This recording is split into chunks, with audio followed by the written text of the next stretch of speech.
Mom's mad because I won't take her other kids to dad's. He's done enough already. So yeah, my parents split when I was 16. I mean, I kind of saw it coming.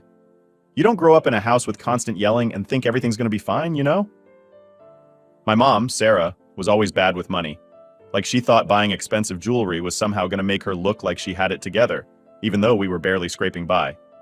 It was one of those things I didn't fully understand until later, but back then I just knew something was off. The divorce itself? A nightmare. My dad, Mark, found out my mom had been using credit cards he didn't even know existed. She'd maxed them out, just buying crap we didn't need. Jewelry, fancy clothes, even vacations she couldn't afford. He was furious, but what made it worse was that she wouldn't admit she had a problem. She acted like he was being unreasonable. Like, come on, how do you not see that blowing through all this money is a problem? It's not like we were rich or anything. After the divorce, things went from bad to worse. My dad got custody of me for a while, and honestly, it was a relief. I mean, living with my mom felt like living in chaos. We were bouncing from place to place, barely staying anywhere long enough to unpack our bags. She'd get us a new apartment, but by the time I got used to it, we'd be out the door because she missed rent again. It was like she couldn't handle the most basic adult stuff. I remember one time we moved into this place that was honestly kind of nice. It was in a decent part of town close to my school, and I thought, okay, maybe this is it. Maybe she's finally getting her act together. But nope. 3 months later, we're packing again because she spent all her money on some stupid bracelet and didn't have enough for rent. I can't tell you how many times I had to listen to her excuses. It's just a rough patch, she'd say, or things will get better soon. Spoiler alert, they didn't. Things never got better. When I was 9, she met Jake. He was, well, he seemed all right at first. He had 2 kids, Liam and Mia, and he seemed like a decent guy. But here's the thing. He was just as bad with money as she was. If you put 2 financially irresponsible people together, what do you think happens? Disaster. That's what happens. They spent like they were millionaires, and I knew that wasn't going to end well. I remember they had this huge wedding, like unnecessarily huge. They didn't even have enough money for groceries half the time, but somehow they scrounged up $10,000 for a wedding they couldn't afford. I was just a kid, but even I knew that was insane. They blew through that money like it was nothing. And guess what? They didn't even have any savings after. None. I overheard them arguing about it later, and Jake was like, I thought your parents were going to help out. And my mom was all, I thought your parents were going to help out. Like, seriously? How do 2 grown adults not talk about this stuff before they spend all that cash? My dad was keeping an eye on me through all of this. I'd go stay with him every now and then, and honestly, I always felt safer there. He had a good job, a stable home, and he wasn't blowing all his money on random stuff. It was such a different vibe from being with my mom and Jake. But even though I spent more time with my dad, my mom never stopped trying to drag him into her problems. Every once in a while, she'd call him up and ask for money. Not even for me, but for her and Jake. Like, hey Mark, we're in a bit of a rough spot, could you help us out? And my dad would shut it down every time. He wasn't about to get sucked back into her financial mess, and I didn't blame him. He'd done enough for her already. Things got worse when they had more kids. 2 more babies on top of Liam and Mia, and suddenly there were 5 kids in the house, including me. It was chaos. Absolute chaos. The babies were crying all the time. Liam and Mia were running wild, and my mom and Jake were constantly stressed about money. It didn't help that they couldn't stop spending. Like, I'm talking about late rent, bills piling up, and still finding money to go out to dinner. Who does that? It got so bad that my dad took me in full time again. I think he could tell I was getting overwhelmed, and honestly, I didn't want to be there either. It was like every day was just waiting for the next disaster. I felt guilty for leaving my siblings in that mess, but at the same time, I had to take care of myself too. I couldn't keep living in that chaos. One time, my mom even tried to get my dad to take Liam and Mia for the weekend. She was like, oh, they really miss you. They want to spend more time with you. He shut that down so fast. Sarah, they aren't my kids, he said. I'm not responsible for them. It sounds harsh, but he was right. My mom kept trying to push her problems onto him, and I wasn't going to let that happen. He had enough on his plate, dealing with her for all those years, and I wasn't about to let him get dragged back in just because Jake and her couldn't handle their own mess. By the time I turned 18, I was spending almost all my time with my dad. My mom hated it, and she'd guilt-trip me every chance she got. Your siblings need you, she'd say, or you're abandoning us. But I wasn't abandoning anyone. I just couldn't live like that anymore. Every time I went back to visit, it was the same thing. Bills unpaid, rent late, and my mom swearing she'd get her act together. She never did, though. I don't think she ever will. So things really started spiraling when Jake and my mom decided to have more kids. I remember thinking, you already have enough on your plate with Liam and Mia, and now you want to add more? But no one asked me what I thought. I guess I shouldn't have been surprised. They didn't ask for anyone's opinion on anything, ever. They just did whatever they wanted and dealt with the consequences later. Well, dealt with is generous. They ignored the consequences until it was too late. So, they had their first kid together when I was about 13. I was living with my dad mostly by then, so I wasn't around all the time. But every weekend I'd be thrown back into the chaos of their house. And it was chaos. There was never enough of anything. Food, space, patience. The baby, Emma, was always crying, and Liam and Mia were running wild like they had no rules at all. It was like Jake and my mom were so caught up in their own drama they forgot they had kids to take care of. It didn't help that Jake lost his job around that time. He was working as a mechanic, but I guess he got into some kind of fight with his boss and ended up getting fired. Instead of looking for another job right away, he just hung around the house all day sulking. My mom was working part-time at some retail store, but it wasn't enough to cover everything, so they fell behind on rent. Again. But what really blew my mind was how they'd act like everything was fine when I visited. Like they'd put on this front of being a happy family, but it was so fake, you could practically see through it. They'd try to do these forced family dinners where everyone would sit around the table like we were in some sitcom. Jake would crack lame jokes, and my mom would act like nothing was wrong. Meanwhile, the bills were piling up, and you could feel the tension hanging in the air like a thick cloud. And then, because they clearly hadn't learned their lesson the first time, they had another baby. Yep. Just a year after Emma was born, Noah came along. Now there were 5 kids in the house. 5. And guess who got roped into helping out every time I was there? Me. It's like they thought, oh, she's older now, she can handle it. So I'd get stuck babysitting while they did who knows what, probably arguing about money, if I had to guess. It got to the point where I dreaded going over there. I'd tell my dad about it when I went back to his place, and he'd just shake his head. He didn't understand how they could keep digging themselves into a deeper hole. Honestly, neither did I. But it wasn't my mess to fix, you know? One time, I remember being over there for a weekend and everything was extra tense. Liam had just started middle school, and he was acting out a lot. Getting into fights at school, refusing to do his homework, the whole rebellious preteen thing. Mia was quieter, but she was always glued to her phone, ignoring everything going on around her. I tried talking to Liam about it once, but he just shrugged and said, "What's the point? No one cares what I do." That hit me hard. I mean, I knew things were bad, but hearing him say it so plainly made me realize just how much this mess was affecting them too. It wasn't just me feeling like I was stuck in the middle of a disaster. Liam and Mia were caught up in it just as much as I was, but they didn't have an escape. They didn't have my dad's house to go to when things got too crazy. They were stuck in that madhouse 24/7. I don't know if it was guilt or what, but after that, I started trying to be there for them more. I didn't want to, but I felt like I had to, you know? Like they didn't ask to be born into this mess any more than I did, and it's not their fault that their parents were, well, their parents. So I'd hang out with them when I could, play games with them, try to get them out of the house when things got too tense. But it didn't help much. The tension in that house was too thick to cut through with a few games of Monopoly. Jake and my mom were always either arguing or pretending everything was fine, and the kids were picking up on all of it. I could see it in how they acted. Mia got more withdrawn, and Liam's attitude just kept getting worse. Then one night, things really blew up. I was staying over for the weekend, and they were arguing again as usual. But this time, it was loud enough that all the kids heard. Liam came into my room, eyes wide, and asked, "Are they getting divorced?" I didn't know what to say. I didn't want to lie to him, but I also didn't want to freak him out more than he already was. So I just told him that I didn't know, and that no matter what happened, we'd figure it out. He didn't seem convinced. And honestly, neither was I. Turns out they weren't getting divorced. They were arguing about money again, and the stress of having 5 kids. Jake was threatening to leave, and my mom was crying, begging him to stay. It was a mess, and I felt like I was standing in the middle of it with no way out. I couldn't even escape to my dad's house because I was stuck there until Sunday night. The next day, I tried to act normal for the kids' sake. We went out to the park for a few hours just to get away from the house. Liam didn't say much, but Mia opened up a little.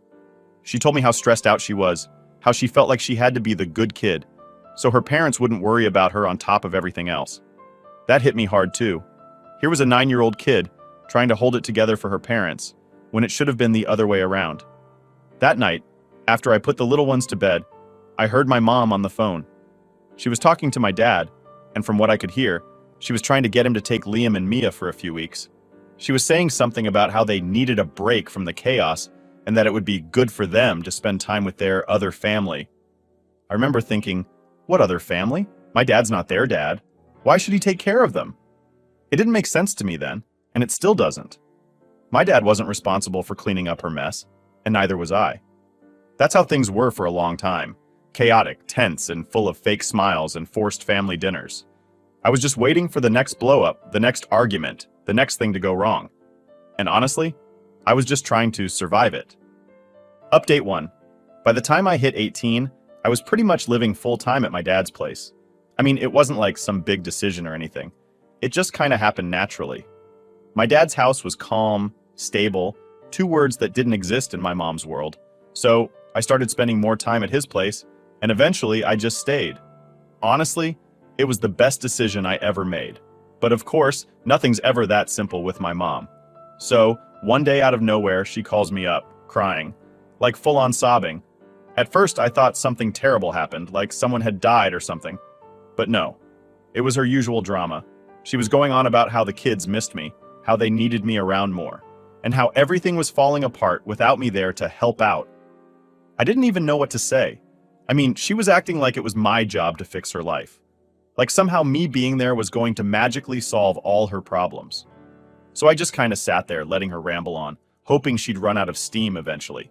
But she didn't. She kept pushing, telling me how I was abandoning my family, how Liam and Mia were asking about me all the time, and how even Emma and Noah, who were toddlers at this point, were crying for me. It was a straight-up guilt trip. After a while, I finally cut in and said, "Mom, I'm not abandoning anyone. I'm just trying to live my life, and I can't do that with all the chaos over there." I tried to be as nice about it as I could, but honestly, I was fed up. I had spent enough time cleaning up her messes, and I wasn't about to let her drag me back into it. She didn't take it well.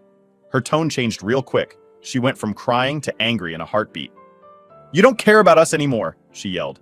"You've turned into your father, always putting yourself first." That one stung. I mean, yeah, my dad had left her, but he didn't leave me. He was always there for me, and I wasn't about to let her twist that around like he was some kind of villain. I was about to say something back, but I caught myself. What was the point? She wasn't going to listen, and we'd just end up in another screaming match. Instead, I told her, "Look, I love you and the kids, but I can't keep coming over there and pretending everything's fine. It's not. You and Jake need to figure this out, and I can't be the one to fix it for you." That was the first time I'd really stood up to her like that. And let me tell you, it did not go over well. She hung up on me, which honestly was kind of a relief. I didn't want to deal with the aftermath of that conversation right then. But of course, it didn't end there. A few days later, my dad comes home from work, and he's got this weird look on his face. Turns out, my mom had called him too, trying to guilt trip him into letting Liam and Mia come stay with us for a while. She was saying how they needed a break from all the tension, and how it would be good for them to spend some time with me and my dad. Now, my dad's a good guy, but he's no pushover. He's dealt with my mom's nonsense for years, and he wasn't about to get dragged back into it. He told her flat out, "They're not my responsibility, Sarah. I'm not going to take care of your kids. You need to figure this out on your own." When he told me about the conversation, I could tell he felt bad about it. My dad's the type of guy who hates seeing people suffer, but even he had his limits. And honestly, I didn't blame him. He'd done more than enough to help my mom over the years, and it wasn't fair for her to keep trying to pull him into her mess. After that, my mom started trying other ways to get to me. She'd send Liam or Mia to call me, knowing I'd have a harder time saying no to them. I mean, it's tough when you've got your 12-year-old brother on the phone saying, "When are you coming over? We miss you." It messed with my head a bit, honestly. I knew it wasn't his fault, but it felt like my mom was using him to manipulate me. And then, to make matters worse, she started dropping hints that Jake was thinking about leaving. Now, I wasn't Jake's biggest fan by any means, but the idea of him leaving the kids behind made me feel sick. I couldn't stop thinking about what would happen if he actually bailed. My mom couldn't handle things on her own. I'd seen what life was like when she was single, and it was not good. The thought of her raising 5 kids by herself was a nightmare. But here's the thing. No matter how much I wanted to help, I knew deep down that it wasn't my responsibility. I couldn't keep putting my own life on hold to fix theirs. So I did what I always did. I tried to set boundaries. The next time Liam called, I explained to him that I couldn't come over as often anymore. I told him I was busy with school and work, which wasn't a lie, I really was. But I made sure to tell him that I loved him, and that I'd still come visit when I could. He seemed to understand, but I could hear the disappointment in his voice. That's what made it so hard. But even with all that, my mom wouldn't let up. She kept calling, kept sending the kids to guilt trip me, kept trying to drag me back into the chaos. It was like she couldn't function without me there to hold things together. Then one night, I was at my dad's place, and my phone started blowing up with texts from Mia. She was begging me to come over, saying that things were really bad and that she didn't know what to do. My heart sank. I couldn't ignore it, so I called her right away. She picked up the phone, sobbing, and told me that Jake had stormed out after another huge fight with my mom. He'd been drinking, which wasn't new, and he said he wasn't coming back. She was scared and didn't know what to do. I told her to hang tight and that I'd be there as soon as I could. I didn't even think twice. I just grabbed my stuff and headed out the door. When I got there, the house was a mess, like literally and figuratively. My mom was in her room, crying, and the kids were all huddled together in the living room, looking lost. It was in that moment that I realized just how bad things had gotten. They weren't just dysfunctional, they were broken. And no matter how much I wanted to fix it, I couldn't. Not by myself anyway. That night, I stayed with the kids, trying to keep them calm. But I knew that this wasn't sustainable. I couldn't keep playing the role of the responsible adult in a house full of people who refuse to act like adults themselves. Update 2. So after that night where Jake stormed out, things didn't magically get better. I wasn't really expecting them to, but there was a part of me that hoped maybe it'd be a wake-up call for my mom. She needed to get her life together. A few days later, Jake came back. I wasn't there when it happened, but Mia told me about it. Apparently, my mom just let him back in like nothing had happened. No questions, no consequence. It was like he hadn't even threatened to leave them all just a few nights before. I couldn't believe it, but at the same time, I wasn't surprised. That's how things worked in their world. Brush everything under the rug and pretend like everything's fine. But the thing that really messed me up was what happened next. I was at my dad's house after the whole mess when I get a call from my mom. She sounded weirdly calm, which instantly put me on edge because calm and my mom didn't really go together. She was like, I didn't want to, but I could. When I got there, she was sitting at the kitchen table looking tired. Like not just physically tired, but emotionally drained. I could tell she had something big to say, but I wasn't sure I wanted to hear it. Then she just came right out with it. I'm pregnant. She'd just said, pregnant, again. To feed. Another baby to raise in a house that was already falling apart. I didn't even know how to respond. All I could manage was, how? She looked at me like I was dumb for asking. But seriously, I couldn't wrap my head around it. They could barely take care of the 5 kids they already had, and now they were bringing another one into the mix? It didn't make any sense. She said, said something that really threw me. I need you to help out more. That's when I lost it. Are you serious right now? I practically yelled. You can't even handle the kids you have, and now you're asking me to step in and take care of another one? She looked hurt, but I didn't care at that point. I was angry. I was angry because she was just making things worse and expecting me to pick up the pieces. It wasn't fair. It wasn't my responsibility. I can't do this anymore, Mom, I said, my voice shaking. It's fine when it's not. You need to fix. She didn't say anything for a long time, and I could see she was trying to hold back tears. But honestly, I didn't feel bad. I felt guilty for not feeling bad, but at the same time, I knew that I couldn't keep living like this. It wasn't healthy for me, and it wasn't going to fix anything. After a long, awkward silence, she finally said, I'll figure it out. I didn't believe her, but I didn't argue either. What was the point? I just nodded and left. When I got back to my dad's, I didn't even know how to explain what had just happened. How do you tell someone that your mom is having another kid when she can't even handle the ones she has? It was all too much. A few weeks passed, and I tried to distance myself. I still visited the kids, but I made it clear to my mom that I wasn't going to be her backup plan. I had my own life to live, and I couldn't keep putting it on hold for her. Things were quiet for a while, but I should have known it wouldn't last. One evening, I got a text from Mia. It wasn't a long message, just a few words that hit me like a brick. Jake's gone. I called her immediately, and she told me that he had packed up his stuff and left. No warning, no explanation. He just left. I could hear the fear in her voice, and it broke my heart. As much as I didn't like Jake, the kids didn't deserve this. They were just innocent bystanders in all of it. I rushed over there, and when I walked into the house, it felt like I had walked into a funeral. My mom was sitting on the couch, staring blankly at the wall, while the kids were scattered around the room, all of them looking lost. Liam was pacing, Mia was crying, and the little ones were clinging to each other, not really understanding what was going on. My mom didn't even acknowledge me when I walked in. She just sat there like she was in shock. I didn't know what to do. I mean, what do you even say in a situation like that? So I went to the kids and tried to comfort them as best as I could. But inside, I was freaking out. What were they going to do? What was I going to do?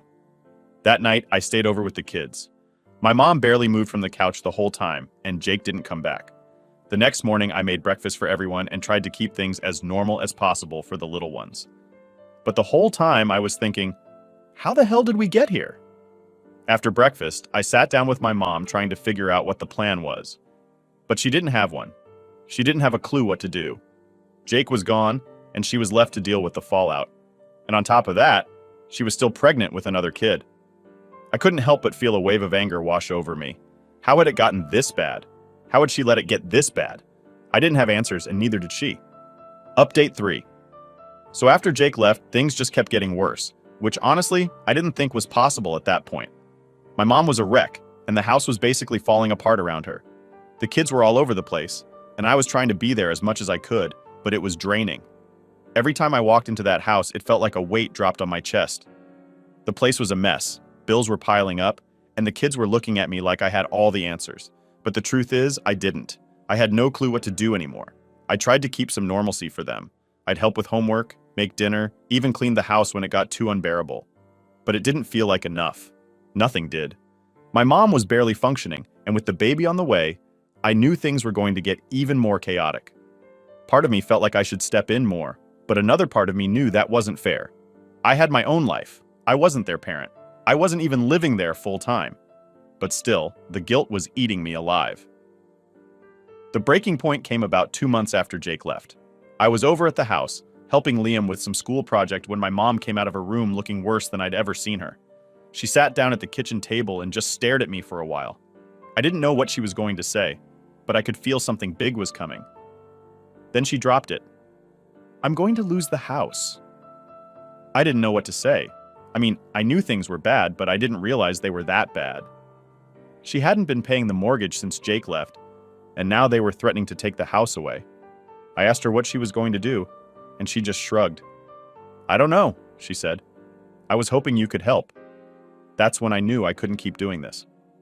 I couldn't keep letting her drag me down with her. I had been trying to help for years, and things had only gotten worse. I realized that no matter how much I did, it was never going to be enough because she wasn't willing to take responsibility for her own life. I took a deep breath and said, "Mom, I can't keep fixing this for you." She looked at me confused. "What do you mean?" "I mean, I can't keep coming over here, cleaning up the mess and pretending everything's okay," I said. "You need to figure this out on your own. I'll help with the kids, but I'm not going to fix your financial problems. I'm not going to save this house." I could tell she didn't want to hear it. She started crying, saying how she didn't know what to do, how she was scared, how she couldn't do this without me. And yeah, that hit me hard. It's tough hearing your own mom say stuff like that. But at the same time, I knew this was the right thing to do. I had to draw the line somewhere, and this was it. "I'll help as much as I can," I told her. "But I'm not a bank and I'm not a parent. You've got to take control of your life." She didn't say much after that. Just sat there, wiping away her tears, looking completely defeated. I felt like crap, but I knew it had to be done.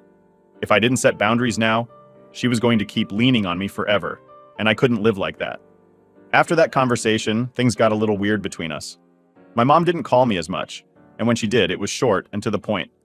No more guilt trips, no more asking for money. I could tell she was upset, but at least she was starting to realize I wasn't going to be her safety net anymore. I still went over to help with the kids. I wasn't going to abandon them. They needed me, and it wasn't their fault their parents were a mess. But even that was getting harder. Every time I went over, it felt like the house was falling apart a little more. The lights would flicker, the fridge was always half empty, and the stress in the air was so thick you could practically feel it. I started worrying about the kids more and more, wondering what was going to happen if they really lost the house. One night, Mia pulled me aside and asked me straight up, "Are we going to be homeless?" I didn't know what to say. I wanted to tell her everything would be okay, but I didn't want to lie either.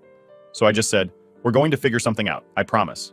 I hated giving her such a vague answer. But what else could I say? I wasn't even sure what the future looked like anymore.